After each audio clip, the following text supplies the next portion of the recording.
I just have to say, I think this is a very amazing coming together of very vast varieties of our musicians.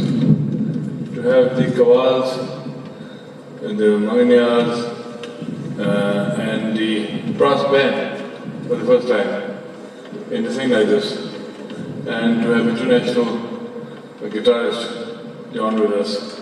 It's an amazing coming together. And they were not meant to be a part of our festival. They in fact are doing a project here in the fort when they're recording their whole music. It's very unusual coming together, and thank you so much.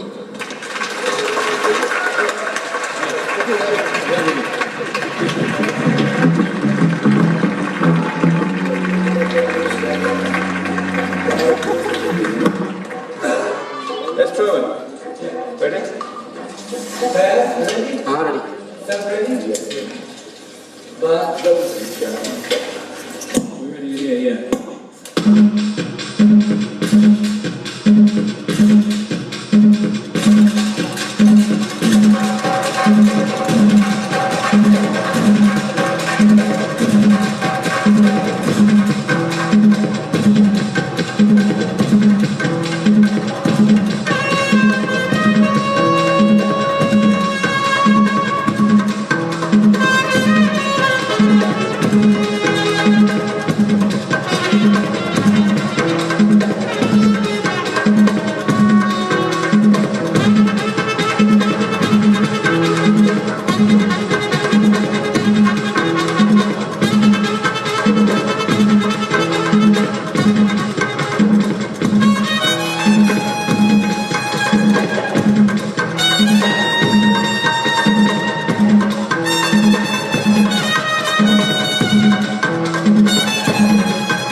told you they'd like it. I feel like we should talk like this with our hands. Did a lot of hand gesturing in the movie. So, to be clear about the album that was being recorded, it's a Shye Ben Tzur album in collaboration with Jonny Greenwood, and the musicians are They gave local. them the name, they came up with a name, they called them the Rajasthan Express, but that was new. They just came up with something like that. But yeah, Shye's played with a lot of these guys for a while. And Jonny discovered Shye's music. Johnny's wife is Israeli, and he was interested in this instrument that he kept hearing. And he kept hearing these songs that he loved, and it had this common theme that they were Shye's music. So they found each other somehow and came together to do this. Yeah, but why did they decide to record at the fort? That's an amazing. Yeah, well, why not? I guess. Right. I guess. It was trying to. That was Shye's doing. It was trying. Shye is a good Israeli boy who picked up and left Israel to move to India when he was like 18 years old. So he's lived there many, many, many years. So he knows the area. He knows Rajasthan, and I believe it was his idea to go to this fort, and with the blessing of the Maharaja, they kind of let us record in that room that you saw, which, when we first got there, they were saying, oh, this is the garden room. But that by the end of our stay there, it was kind of clear that this is where the concubines would stay. Like, mysteries kept unraveling themselves as we were there. All right. But yeah. And that's the fort, and there were scenes from The Dark Knight Rises. I don't remember that shot, but I guess it is in that. I mean, I know that from Wikipedia. I've seen the film. You looked that up today? No, on my way down there when I got into this mess, I said, well, where are we going, Well, what do you mean you got into this mess? Johnny said, I'm going to go. Well, Johnny said he was going to go to India. Johnny and Johnny's wife, Sharona, Sharona actually said, we're going to go to India to make this record. Do you want to go? Yes. Was that easy? Yeah, and you shot most of it yourself with your own black magic? Yeah. Well, there was three or four of us. A couple from Johnny's friends from Oxford came down. They had cameras. I had a camera. I had a bunch of really kind of newfangled, sexy camera gear that got stuck in customs and never made it out. So basically, I just had what was in my carry-on luggage, and we went down with a couple different cameras, and that's what we did it with. And everybody kind of usually had a camera in their hand that wasn't playing music. And then you got a drone. Well, Nigel got a drone. Oh, okay. Nigel got a drone as a gift Right. from his pal Marcus, and he started flying the drone around. And it looked great, It was like your dream come true. Like when you were a kid, you're like, I wish I could get a camera and attach it to something and fly it all. And your dreams come true. And then, sooner or later you're bored with the drone after a while, so you fly it into a wall. Like any tool. And you don't tell your parents. Exactly. Try to put it back together again. And Nigel, we should specify, is Nigel Goodrich, who's Radiohead's usual. He's their producer and everything. They've been together, a unit. And he's also the pigeon wrangler. That's right. Yeah. What did it take for him to make an actual studio out of this setting? I mean, Lots of foam, honestly. That was, there was a thing that we probably could have put in there, just a journey to go into downtown Jodhpur and buy massive amounts of foam to put everywhere so that it sounded right for him. But he imported the mixing board that you saw with them putting together, a bunch of microphones, and all that gear that did make it through customs. Then it became... renting gear in India is complicated. It's tricky. You have to request something about 3 or 4 days in advance and expect that when it does get there, it's probably going to be wrong or broken. And we dealt with that kind of stuff. So everything was always we were just making things up as we went along. These microphone stands won't stand up. Let's make some sandbags. Let's get some sand. And there was some women down below that were stitching these blankets, so we asked them to stitch us up some sandbags. So the microphone. so there was a lot of jury rigging and improvising. Yeah, tons of that. Did the power go out a lot? Oh no, that's absolutely all the time. Power go out all the time. Yeah. And there was a battery that would run for about 10 minutes. And so, you had Johnny in there saying, I think Johnny was happy to scream at these guys like, you've got 10 minutes, because if it was up to them, they would endlessly noodle and tune and not do anything, just play like improvised music, and he had to kind of say, you've got 10 minutes. Yeah. We were, yesterday, who was it? Somebody suggested that Johnny looks like Schroeder. Yeah. At the piano. That's pretty accurate. Yeah, seems like it. When there was a point at which you were talking about other films that you love that are musical films, like Trances, which is a movie that's very dear to Marty, a movie about Nassau Gawon, very dear to Martin Scorsese, and some other films. I was wondering if you had stuff like that in mind, in the back of your mind. Well, the gold standard for me of people filming music is Jazz on a Summer's Day. Yeah. That one. Yeah. And that I just remember looking through the little camera at near the trumpet player and seeing like, oh, that kind of looks like Jazz on a Summer's Day. So that was good with me. Just being simple and being out of the way and letting them play. So that I kept thinking about Jazz on a Summer's Day, how elegant it was. Yeah. And then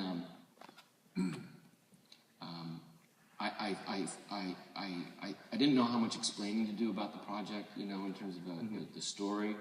And I kept thinking, Jazz on a Summer's Day, they don't explain anything, Yeah. Look, and then I watched it again, and the very first thing that comes up is this detailed explanation of what is going on, where it takes place, when it was shot, what day it is, what year it is. I was like, my memory had none of that. Yeah. Well, so what you did is based on your faulty memory of that, because it's a movie that just is carried by the music. Right. Yeah. And then what's the future of the movie and the music? The album is coming out on Nonsuch. The album is going to come out in a month. Right. And hopefully at some point in the new year, all of the musicians and Johnny and Shye will hopefully come to America and play some shows. That would be ideal. Yeah. Figuring that out is sort of a logistical, very complicated. So many musicians and so much stuff. But they did a concert in Jerusalem about a month ago, and they're going to do another one in London. So it's not impossible that they won't come to America. You should put one of those, this film should be played loud cards in front of it. I was very tempted. What was it? That was in front of the Last Waltz. Last Waltz, Yeah, I know. Well, every concert film should have that heading. But, and it's going to be on Mubi, starting tonight or tomorrow, something like that. So people Any minute, yeah.